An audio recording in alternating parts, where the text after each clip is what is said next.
Please select a heading to Afghanistan.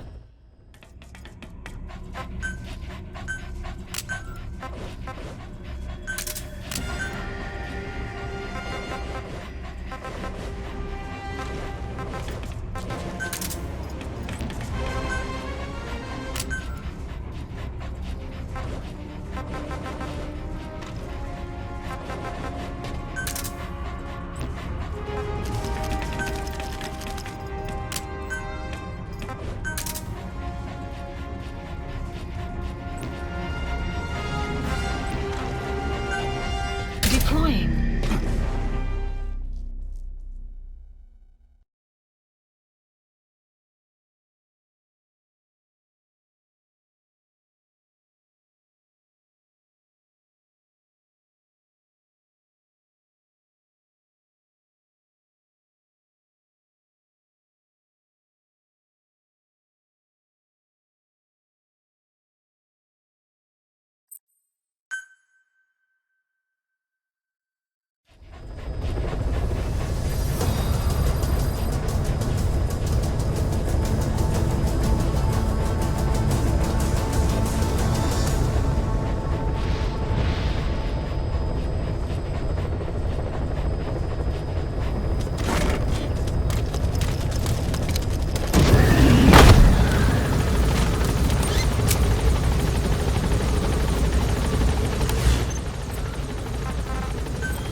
Marker placed.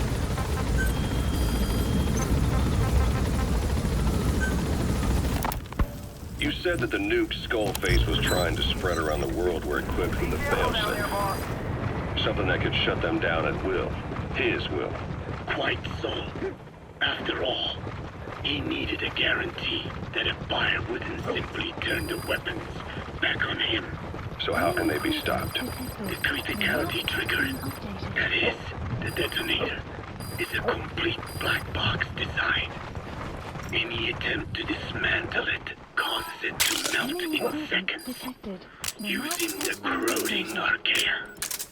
The design ensures that no detonation is possible unless he disengages the lock. So he had a way to disengage it remotely. Precisely. The client simply presses a button. At that moment, the detonator begins transmission with a surveillance satellite. The satellite reports to him how the client is trying to use the nuke. If he does not object, the lock is disengaged. But if it's a risk to him in any way... The detonator melts down. The same is true if detonation does not occur within a preset time after the lock is disengaged. The nuke is rendered useless. Who the hell would buy something with strings attached like that? The client would never know until the moment they actually try to use it. Most likely, he would have explained the time delay as the detonators needing time to activate. And he only intended to sell to technologically primitive groups in the first place. Let me guess. He'd claim it was defective and offer a replacement. Shadier than a used car salesman. Skullface shakes your hand like a friend, using the other to control you like a puppet. This is how he works.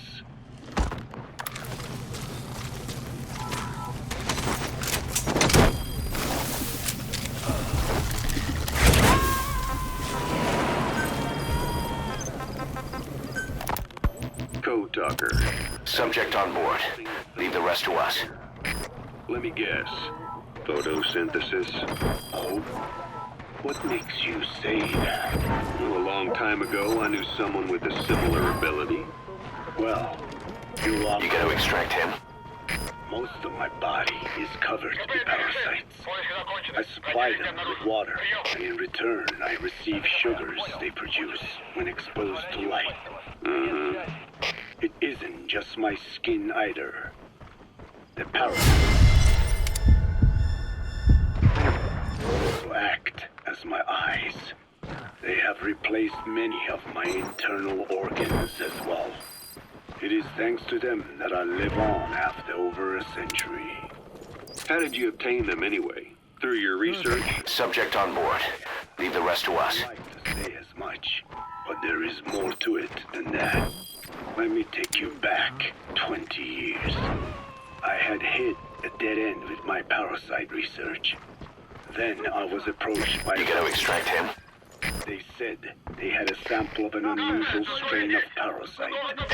Which foundation? Apparently, they had links to ARPA. But that is all I learned. I was somewhat ignorant of the ways of the world. Just being able to study it was enough for me. Yeah, I've heard that before. Go on. Half in doubt, I visited... Subject on board. Leave the rest to us. an old man. Well, to be precise, his partial remains.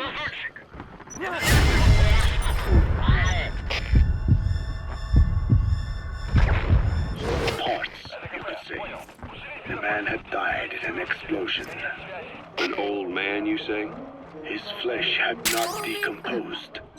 In fact, the tissue That's the target. still metabolizing. The parasite had infected, or should I say assimilated with, the tissues, and was keeping them alive. I became obsessed with studying the body parts, foregoing food and even sleep. Every day was filled with new discoveries. The parasite's biology, internal anatomy, life cycle.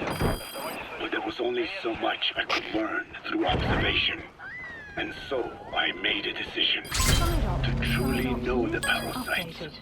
Okay, subject is in. Extraction arrived So, at you Mother Base. implanted them inside you from the dead man's flesh? Correct. It was quite a gamble, whether or not they would adapt to me. But fortunately, it appears I was compatible with them. Or perhaps, through my many years of research, my immune system learned to tolerate them. Were they that body's only parasite? Yes. However, there was a separate specimen that supplied its host with adrenaline in response to pain, and yet another that could control insects at will through secreting heterogeneous pheromones. I wanted exposure to them, to take them into me, but my... You gotta extract him. Denied. Their records, though, provided clues that helped advance my research. Would you care to join me? A life spent never worrying about food is a most wonderful one. I think I'll pass. But thanks. This has been helpful.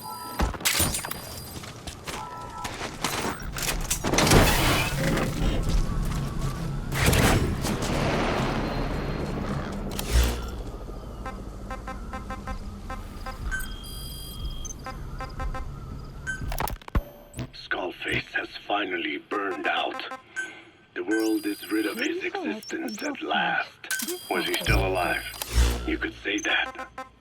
But you could also say he'd been dead for decades. What's that supposed to mean? Biologically speaking, it's hard to say how much was his life.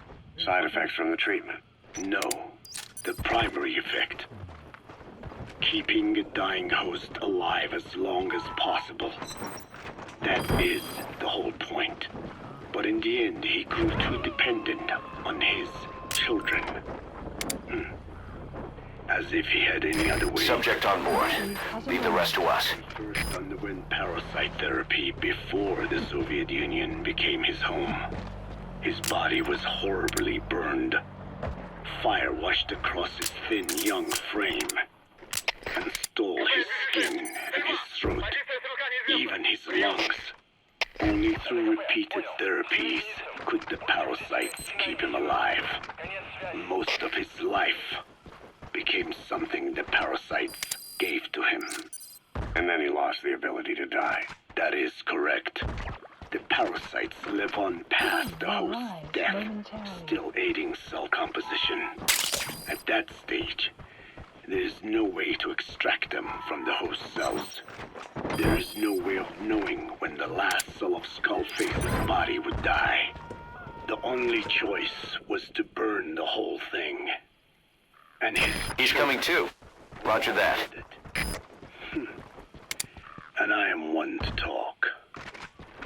When my life is snuffed out, I expect you to treat my body the same way. And when I burn, I will truly be one.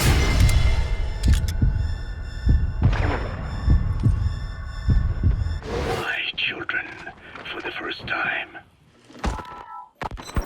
You say there were 3 English vocal parasites. According to Skullface, yeah. Skullface had 2 of the English strain with him. You burned. You gotta extract him. You were on fire. I tossed him in. So that just leaves 1. And you tell me Skullface said he used it. He said it was very close to me. Very close. Supplies requested. One of your comrades. Or someone ordered to kill you. Or he could have been speaking metaphorically. Supply drop complete. Metaphorically. Close to your spirit. Close to your heart. Subject on board. Leave the rest to us. As you. The second one makes a long list. Whichever it is, act with caution. Skullface implanted someone with the English language strain. Who it is irrelevant. Why? I tell you what Skullface really meant. Very close to you means you will be exposed. He's coming too. Roger that. Given the Wolbachia. Extraction. Even if the vocal cord parasites infect them now, they cannot reproduce. But if there's a different host among us, host to the English strain, If that were the case, we'd see the symptoms. what about the non-English speakers? You gotta extract him. We have plenty of those, but the staff use English as a common language. But if that someone has not spoken English yet, and begins to speak it now, There'd be another outbreak. the final mating pair of the English strain must be found immediately. Skullface is gone, but his threat still remains. On this base, do you see what the final mating pair is? With him dead, those parasites are the stain he wished to leave upon the world. His thirst for vengeance in the flesh. Think. Does anyone here bear a grudge against you? Detected. The map Who has would been target updated. you specifically? The ethnic cleansers that Code Talker mentioned, they weren't Skullface's true goal. All we have is circumstantial evidence, but here's my theory. It was Cypher who started developing the vocal cord parasites as bioweapons, parasitic weapons, and Africa was the testing ground for them. As Code Talker said, their purpose is the ethnic cleansing of only those who speak a particular language. So they could do a weapon of mass destruction to eradicate specific groups, races, ethnicities, or colonies by the language they speak. Or a kind of absolute language control. Or maybe a tool for those arrogant fools to build some misguided utopia. I can see plenty of uses for them. However, in practical terms, they wouldn't be as dangerous as you'd think. Counteracting the parasites is easy, after all. Cut them out of your throat to save your life, or just don't talk. That also prevents the infection from spreading. So if the international community were to find out about them, they'd no longer be the threat they were conceived to be. In which case, their targets would be limited to minority groups as a deterrent or a terrorist tool. It's hard to imagine Cypher developing something like that as a main weapon for their arsenal. That leads me to think we've only tugged on one little thread in Cypher's grand tapestry. An obscure corner of their work, possibly forgotten altogether. In any case, things changed.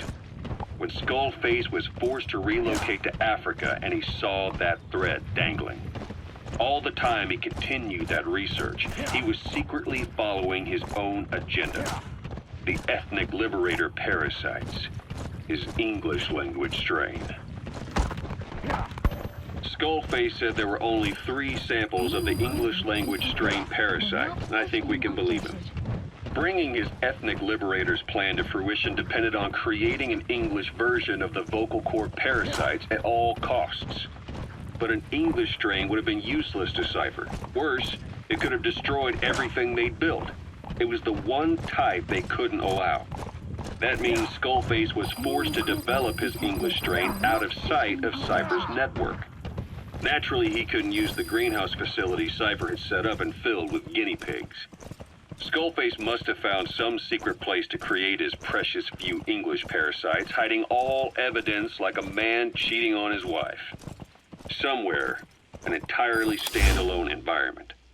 And when his plan entered its final phase, he must have made the place disappear. Some little room could be anywhere, but now nowhere at all. We'll never know where he did it, but to elude Cypher's surveillance, it couldn't have been big. I believe Skullface was telling the truth. There were only ever 3 samples of the English language strain. Why activate Sahelanthropus in Afghanistan? This is how Skullface wanted things to play out. The Soviet Union secretly develops a new type of nuclear weapon and successfully deploys it in Afghanistan. Revealing the existence of Sahelanthropus results in a return to the glory days of the Cold War. The threat it poses reignites the nuclear arms race between the world's major powers. The demand for nuclear weapons increases around the globe. What if you then introduced a nuclear weapon anyone could get their hands on? Non-nuclear nations, militant groups of all shapes and sizes, they'd all jump at the chance. Sahelanthropus was a marketing tool to sell nukes all around the world. But I think it's safe to say that plan was stamped out before it got up and running. The world's intelligence agencies never did turn up anything conclusive on it. After all, Sahelanthropus vanished before word could spread. Everything that's happened is already a fading memory, never to join the pages of history. Except for Cypher. Cypher won't forget. They'll already be working on something, quietly beneath the surface. They'll use the pieces of data scraped together from this incident to build their own bipedal weapon. It'll take them a long time to complete it, but for now, the greed sector have found their new life's work. We'll have to be ready too.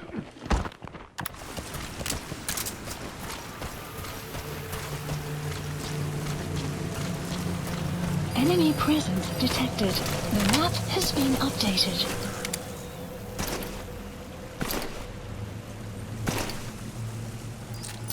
That's the target. I remember him. He was off base during the attack 9 years ago. Bring him home, boss.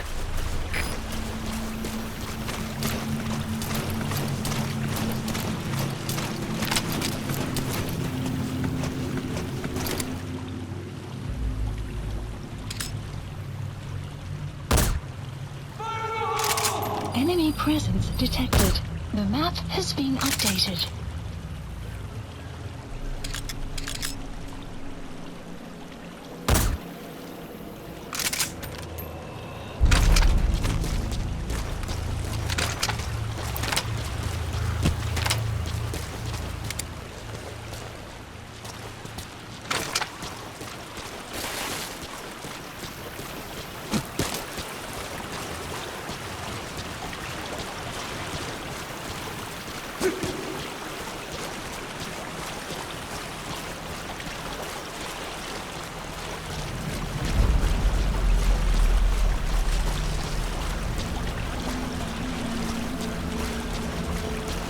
Enemy presence detected.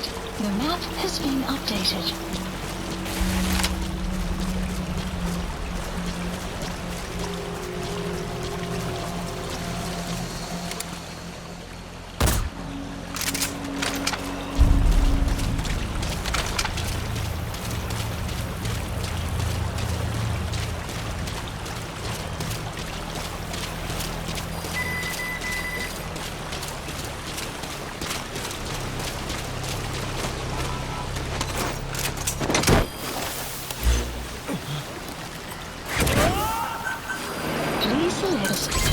Top side ops list updated. He's coming too. Roger that. Extraction arrived at Mother Base.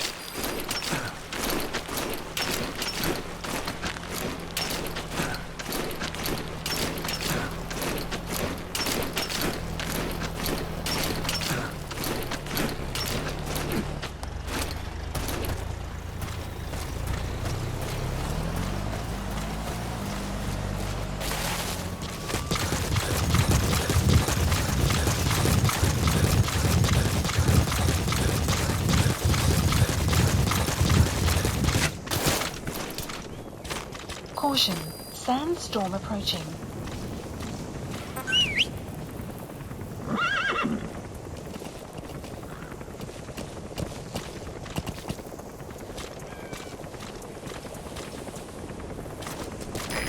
This is B-Quad. Arriving shortly at LZ.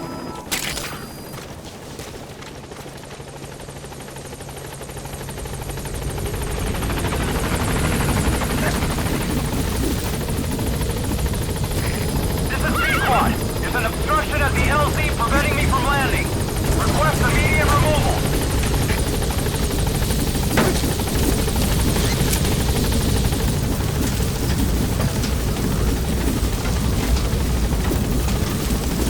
Gaining altitude.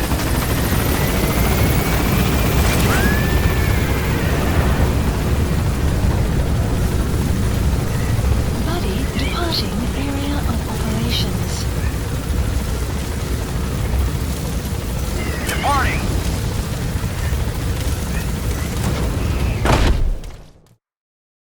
Extraction arrived at Mother Base.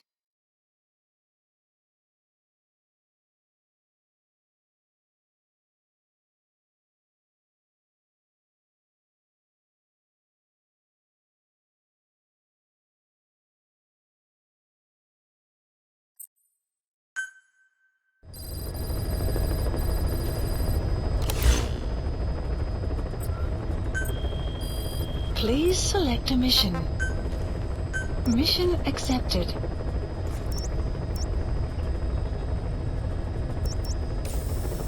Heading to Mother Base.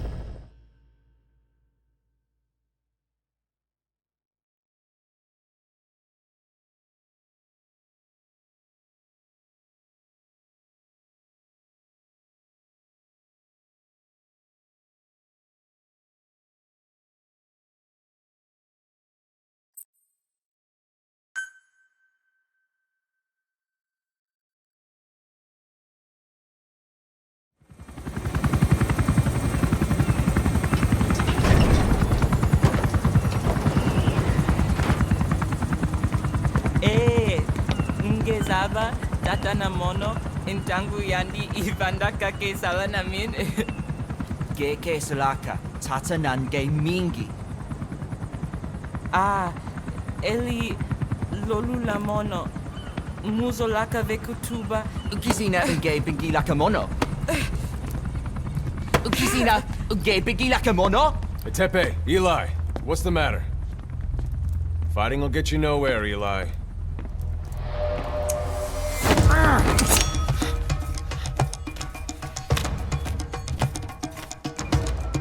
Cut it out, kid. That ain't a toy. Eli. Don't call me that!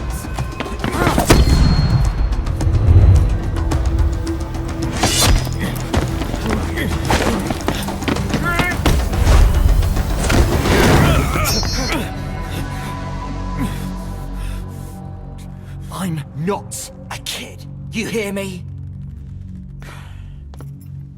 Enough.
On the battlefield, they use one another's nom de guerre. But here, we insist they use their real names. Well, that hasn't sat too well with Eli. Or should I say, Unyoka ya Mbempe. He thinks his boys are letting us grown-ups walk all over him.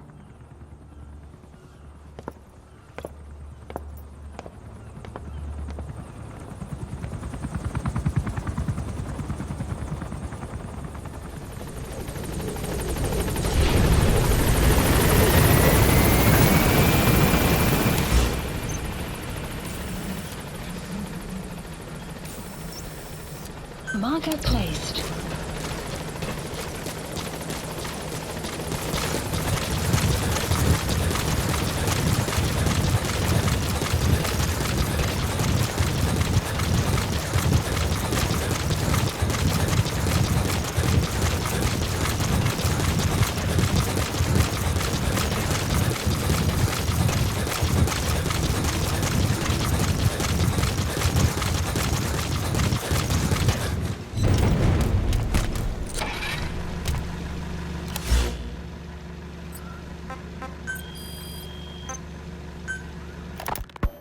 So, as if putting me on stage to sing was not enough, Miller even expected me to write the lyrics. He even said he had thought of the title already. Love Deterrence. As if he had done the hard part. Deterrence? Love deterrence? Deterrence it is when nuclear weapons prevent war, right? I do not see how love fits in. But it was too late to complain, so I just sat and listened to the tape of Miller's backing guitar and the professor's melody over and over again. I guess the melody is more Professor Galvez's creation than Miller's, but on the whole, I think it is actually a good song. First, it goes for your heart with a sorrowful opening, but then you feel revitalized as the song goes on. Miller grew up in post-war Japan. Maybe that is why the song has that kind of balance. Long ago, I heard some Japanese music called enka, I think. It sounded this way, but I wonder why it has to sound sad in the first place. Miller called it Love Deterrence. Doesn't that mean he had a love song in mind? All I see of Miller and women is the way he fools around with a lot of them at once. But maybe he has had his heart broken too. And what about me? I found myself thinking about Chico and Snake as well. I know Chico has a crush on me, so naturally he should come to mind. But why Snake? He saved me, and I feel indebted to him. But I thought that was all he meant to me. Why does my heart flutter when I think of him? It is embarrassing to be unable to control this emotion. There has to be a way to suppress it, to forget it. But maybe that is what love deterrence is? With that thought in mind, I went to my desk and began to write and write. Just 3 days left until Peace Day. Yes. You ever heard of a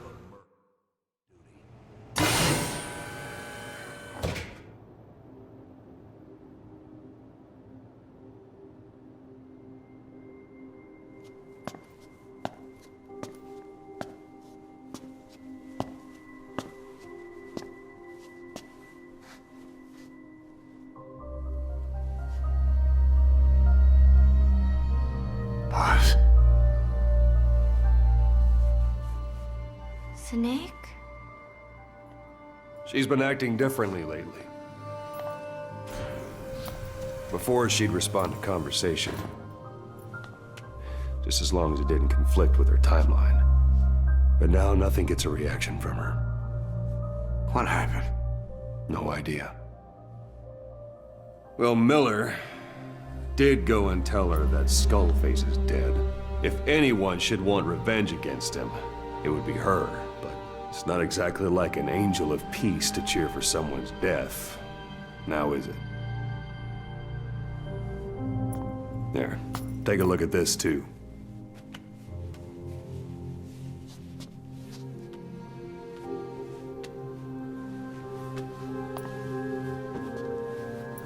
See it? Right there. The wound is open. Yeah, it was all closed up and then it went back to this. But why? The medic has no idea how it happened. He figures it must have been self-inflicted.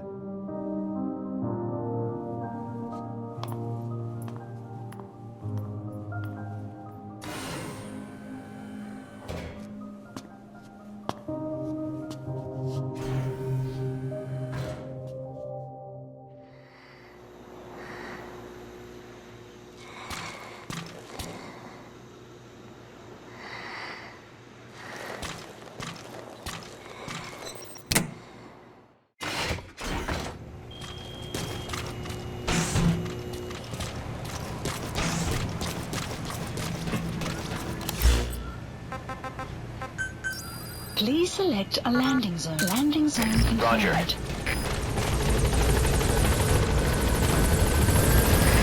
This is Pequot. Arriving shortly at LZ.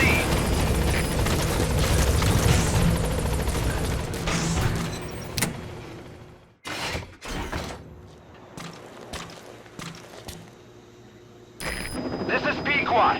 Have arrived at LZ. Will stand by.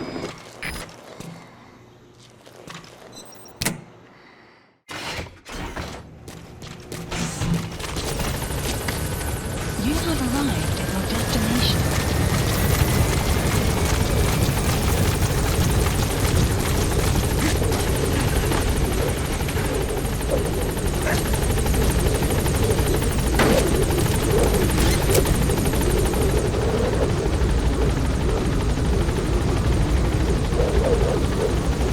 Gaining altitude.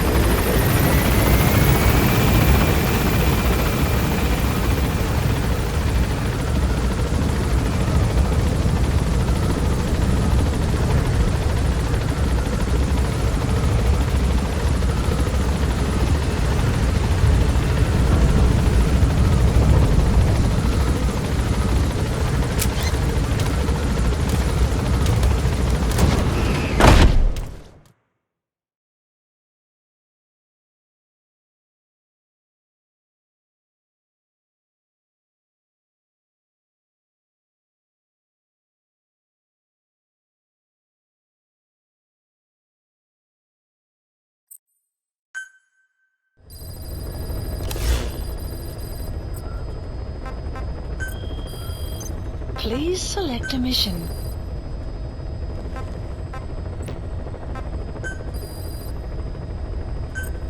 Unit dispatched.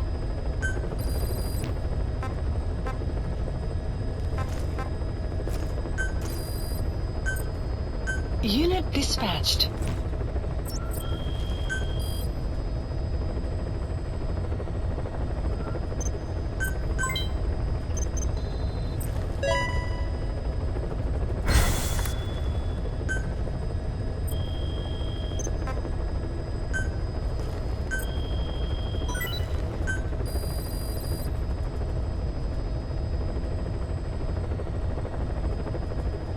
Please specify a project.